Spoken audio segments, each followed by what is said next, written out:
యేసయ్య అంటాడు, బిడ్డ నా దగ్గరకు రాకముందు మోసావు నాన్న, మోసావమ్మా, ఇంకెందుకురా అనవసరంగా నువ్వు రోగాలు తెచ్చుకుంటావు, ఇంకా నువ్వు ఆలోచించే ప్రక్రియ ఆపేసానన్నా, నేనున్నా కదరా తల్లి, నీ చేతనైందేదో నువ్వు చేసుకుంటూ వెళ్ళిపో, నీ మీదే భారం వేస్తున్నాను ప్రభువా అని అప్పచెప్పేసే. నీకు దేని గురించి ఆలోచించవాకు. పిల్లల భారం అప్పచెప్పు, కుటుంబ భారం అప్పచెప్పు, అప్పుల భారం అప్పచెప్పు, బాధ్యతల భారం అప్పచెప్పు, ప్రయత్నాల భారం నాకు అప్పచెప్పుమా.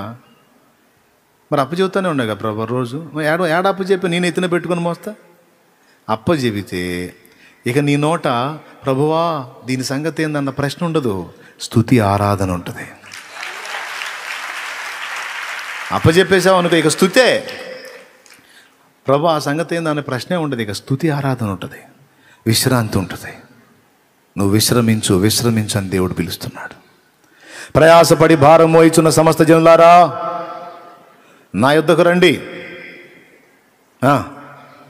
నేను మీకు ఎట్టొచ్చిద్ది విశ్రాంతి? బరువులు దించినప్పుడు వచ్చిద్ది. బరువులు ఏమన్నాడు? ఆయన మిమ్మల్ని గూర్చి చింతించుచున్నాడు కనుక మీ చింత యావత్తు మీ నెత్తిన పెట్టుకోండి అన్నాడా?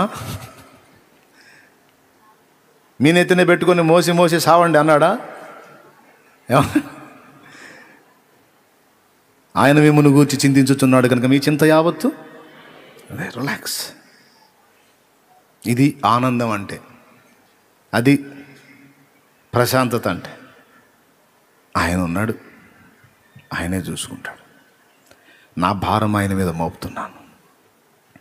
ఏదో మాటతో అంటాం కాదు, హృదయంలో కూడా అదే తీర్మానం ఉండాలి. అప్పుడు ఇక నీ ముఖం తుమ్మల్లో పొద్దుపడినట్టు ఉండదు. స్తోత్రం.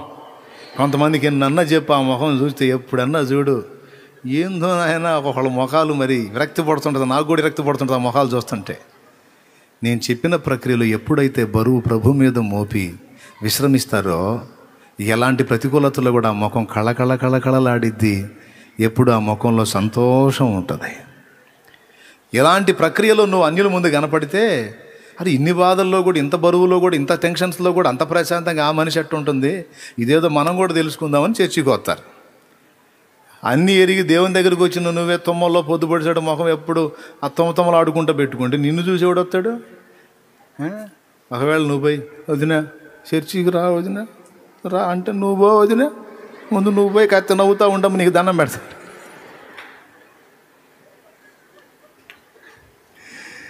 అమ్మ నీ ముఖం ముందు నీ ముఖం మార్చుకో తల్లి. నువ్వు చెప్పాల్సిన అవసరంలా, పాటలు పాడుతుంటా తిరుగు, ఆనందంగా తిరుగు, బాధలను లెక్క చేయకుండా బరువు ఏసై మీద వేసి తిరుగు, నువ్వు హ్యాపీగా తిరుగు. నేను సీరియస్గా ముఖం పెడతా, మీరు చూడగలరా? నా చేత అట్లా సీరియస్గా ఇప్పుడు పెడదామన్నారు అట్లా అన్నారు. సీరియస్గా ముఖం తెచ్చిపెట్టుకుందామన్నా సీరియస్ రావట్లా. నేను అట్లాగా సీరియస్గా బిగుసుకొని ఉన్నాను అనుకో, మీకు ఏమనిపించింది? విచిత్రం చెప్పు, నా ఫేస్ ఎలా ఉంటుందో మీ మొహాలు అలానే ఉంటాయి. నేను సీరియస్గా ఉన్నాను అనుకో, అరే ఎంతో తేడా పడ్డట్టు అన్న సీరియస్గా ఉన్నాను, మనం కూడా. నేను నవ్వుతాను అనుకో, అందరూ అలానయ్యా అనుకుంటా. అవునా? చూడగలరా? సీరియస్గా ఉంటే చూడబుద్ధి అయిద్దా? వికారంగా ఉంటే చూడబుద్ధి అయిద్దా? నో. దేవుని అందలి విశ్వాసమును బట్టి స్తుతి గీతము, ఆరాధన, విశ్వాసమును బట్టి చిరునవ్వు. కొంతమంది విశ్వాసం ఎట్టుంటుందంటే, పచ్చిక గల చోట్ల పరుండ చేసితివే జీవజలం తాగని.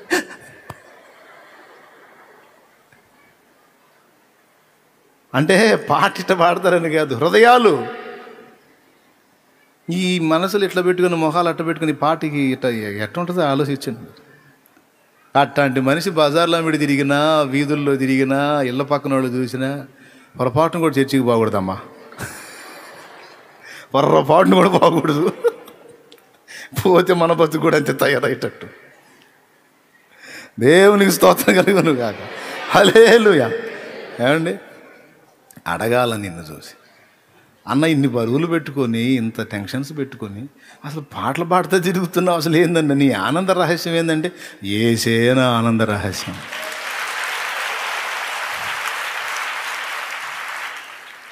ఏమండి? రాజుతో మునిగారు అన్నట్టు, ఇంత పెద్ద రాజ్యాన్ని ఆక్రమించిన నేనే ఇంత ప్రశాంతంగా లేను మునివర్యా, మీరు ఇంత ప్రశాంతంగా ఎలా ఉండగలరు?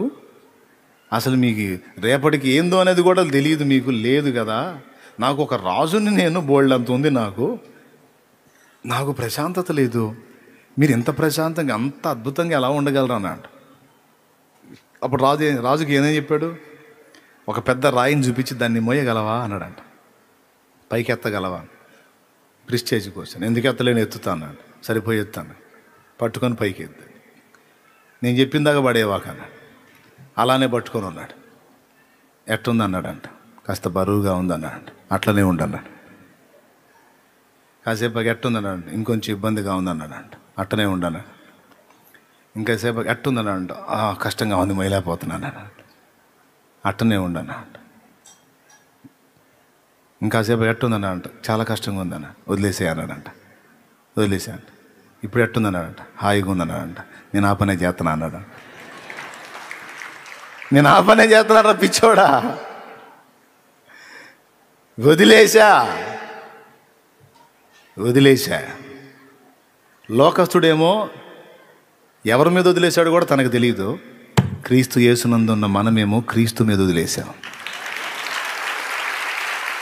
వాడికి లేనిది మనకున్న నిరీక్షణ ఇది.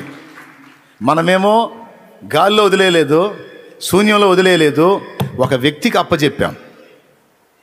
ఒక నమ్మకమైన వ్యక్తికి, ఒక మంచి జ్ఞానవంతునికి, శక్తివంతునికి, వివేకము గలవానికి, ఒక అద్భుతమైన రీతిని మన జీవితాన్ని మార్చగల వ్యక్తికి అప్పచెప్పి విశ్రమిస్తున్నాం.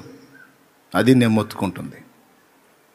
ఏదో ఈ పూట విని ఈ కాసేపు అట్టట్ట కాదు, నేను చెప్పిన మాట హృదయంలోకి తీసుకొని అలవాటు చేసుకోండి. ప్రభు మీద ఆధారపడి బరువును దించుకొని విశ్రాంతిని అనుభవించుట అనేది సాధన చేయండి. నేర్చుకోండి. ఎంతమంది ఈ తీర్మానానికి వచ్చారు చెప్పండి? ఇంకా మీ నెత్తినే పెట్టుకుంటారా? లేకపోతే వదిలేస్తానయ్యా, దేవుడికే స్తోత్రం. మరి వదిలేసి ఊరుకోకూడదు. మరి ఏం చేయాలి? విశ్రమించాలి. ఆయన రెక్కల నీడలో సేద తీరాలి. స్తుతి గానాలతో నిండిపోవాలి. ఎన్నన్నారా అని నువ్వు మళ్ళా వాటి వైపు చూసి చింత పడ్డావా, నువ్వు యేసయ్య చేతికి అప్పచెప్పనట్టే. ఇదే షరతు. వాటిని తలుచుకొని మళ్ళా కృంగిపోయావా, వాటిని గురించి అదురుపోయావా, ఇదేమగునో అని ఆలోచించావా, ముఖం మాడిపోయిన పెసరట్లాగా పెట్టావా,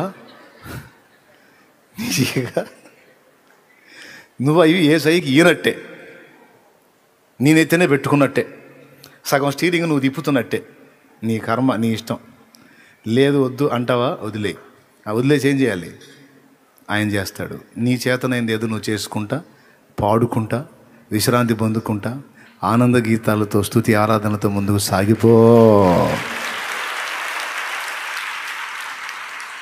ఓకే, ఇప్పుడు ఈ పాయింట్ 3-4 సార్లు అట్టు తిరగేసా గట్టిగానే. బాగా ఎక్కిందిగా మైండ్కి. చూస్తా కోట వైనాకు వస్తారు, ఏడుపు మొగాలు వేసుకుని అయ్యో అనుకుంటాను, గుద్దుతా మొఖాన. దేవునికి స్తోత్రం. ముసలమ్మలు రెడీగా ఉండండి. ముసలమ్మలు ఏమ గురించి కూడా అడగదు. ఏం గురించి? మనవరాలయ్యా, మనవరాలు. నువ్వు చావబోతున్నావు, నువ్వు నీ వ్యవహారం ఆలోచించడం. మనవరాలు నాదేముందిలే, అప్పయ్యేదాన్నిగా మనవరాలు సంగీతం. ముసలమ్మలకి ఎంత ప్రేమో మనవరాళ్ళు మనవాళ్ళ మీద. మంచాన్ని పెడితే వాడు కూడా చూడడం. అయ్యా అబ్బాయి ఏం కాలరా అంటుంటాడు. కుక్క నోడు తోలుతుంటాడు. మళ్ళీ ఏం ప్రేమో ప్రేమ. వచ్చారో మర్యాద ఉండదు. ముందే చెబుతున్నాను నేను. ఏం చేయాలి ఇప్పుడు? ఎవరికి అప్పచెప్పమన్నాను? ప్రశాంతంగా ఆయనకి అప్పచెప్ప. నా శత్రువుల నాకు విందును సిద్ధము చేశావు. టైం లేదు మనకి. మొట్టమొదటిది, నీ జీవితంలోని పరిస్థితులు, స్థితిగతులు, పిల్లలు, కుటుంబం, బాధ్యతలు, అక్కరలు, అవసరాలు, అప్పులు, తిప్పలు మొత్తం ఆయన చేతికి అప్పచెప్పు. అవమానానికి అప్పగిస్తావో, ఆనందానికి అప్పగిస్తావో, దరిద్రతకే అప్పగిస్తావో, సమృద్ధితోనే ఆశీర్వదిస్తావో, నేను నిజం చెబుతున్నాను, నా లైఫ్లో చెప్తున్నా.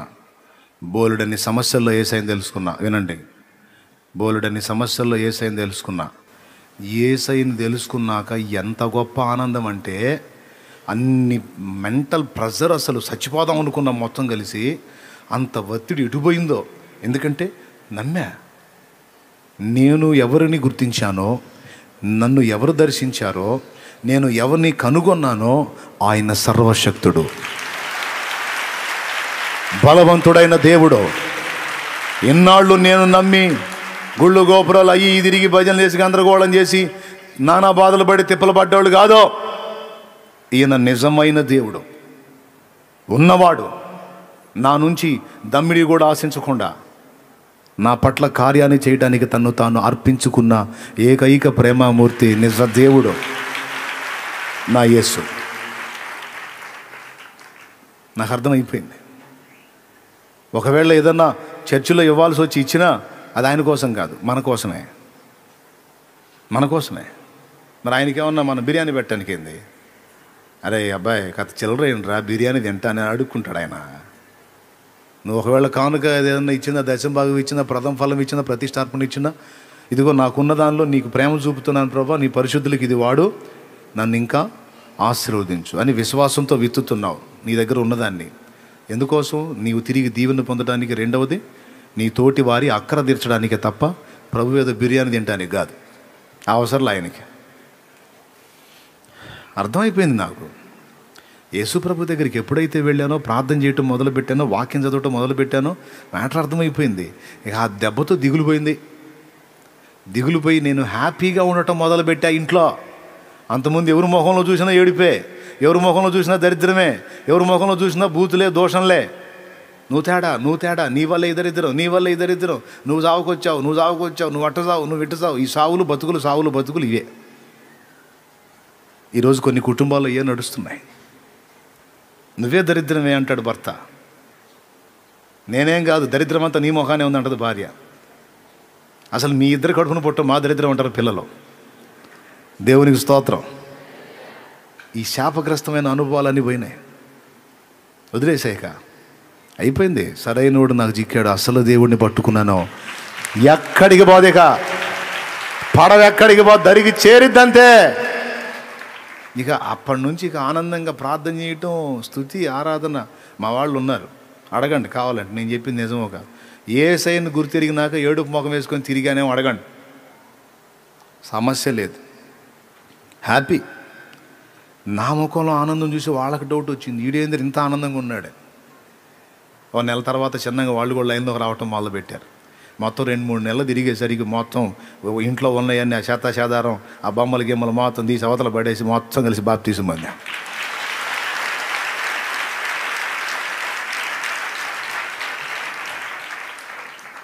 నమ్మాం, విశ్వసించాం. విశ్వాసానికి గుర్తుగా పాప క్షమాపణ నిమిత్తం పాపాలన్నీ కడగబడి పరిశుద్ధపరచబడి క్రొత్త జీవిత అనుభవంలోకి రావటానికి, నిత్య జీవాన్ని స్వతంత్రించుకోవటానికి యేసయ్య చెప్పిన మాట చొప్పున మారు మనసు పొంది పాప క్షమాపణ నిమిత్తం బాప్తిసం పొందాం. బాప్తిసం పొంది అందరం కలిసి ప్రార్థన చేయటం మొదలుపెట్టాం, వాక్యం చదువుకోవటం మొదలుపెట్టాం. డైలీ దినమంతా హాయిగా చాకిరీ చేసుకోవటం, ఏదో ఉన్న పని ఎవరి పని వాళ్ళు చేసుకోవటం, సాయంత్రానికి రావటం, మొత్తం స్నానాలు చేయటం, కూర్చోవటం, మోకాళ్ళు వేయటం, పిల్లలతో సహా మొత్తం ప్రార్థన చేయటం మొదలుపెట్టాం. అప్పులు పోయినాయి, రోగాలు పోయినాయి, దరిద్రం పోయింది, నువ్వు తేడా పోయింది, శాతబడి పోయింది, చెల్లంగి పోయింది, బాణామతి పోయింది, ఎచ్చాటను పోయింది, ఉచ్చాటను పోయింది, వశీకరణ పోయింది, అసలు దరిద్రమే పోయింది. దేవునికి స్తోత్రం. ఆనందం. ప్రతిరోజు నా ఇంట స్తుతి గీతం, ప్రతిరోజు నా ఇంట సంతోష స్వరం. చుట్టుపక్కల వాళ్ళకి ఒక ఆశ్చర్యం. ఆ సమాజమే కదలటం మొదలుపెట్టింది. అదొక సంఘంగా మారిపోయింది. ఆ సంఘమే ఈ సంఘంగా అవతరించింది. అదే జరిగింది. చూసారా? అందుకు చెబుతున్నా, ఈరోజు నువ్వు నిజంగా యేసును నమ్మినట్లయితే వేసేసే బరువు. రిలాక్స్. నేను మిమ్మల్ని హిప్నటైజ్ చేయట్లే, నిజం చెబుతున్నా. విశ్రమించు. నువ్వు వదలనంత వరకు ఆయన పట్టుకోడు, నువ్వు వదిలితే ఆయన జోక్యం చేసుకో.